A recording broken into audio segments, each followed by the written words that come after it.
Одна из проблем при освоении бурятского языка – это упрощенное толкование его элементов с помощью прямого перевода на русский язык.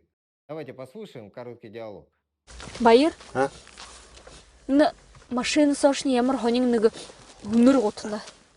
Энэ машин цошны яар 200 морин майнах юм. Итак, Байер, на машину слышали ямарного хонин унырготна. Байер, у тебя в машине какой-то странный запах. И ответ. И на машину слышали аяр хойрзум морин бен хаюмба. В этой машине целых 200 лошадей. Обратите внимание, оба героя говорят машину сошни. И если мы будем переводить частицу шни местоимением твоя, то мы столкнемся с неразрешимым противоречием. Чья же это все-таки машина? Все дело в том, что частица шни имеет несколько другое значение, чем местоимение шини, со значением твой, твоя, твое, твои. Ровно так же обстоят дела с частицами мни, мне, тне, не.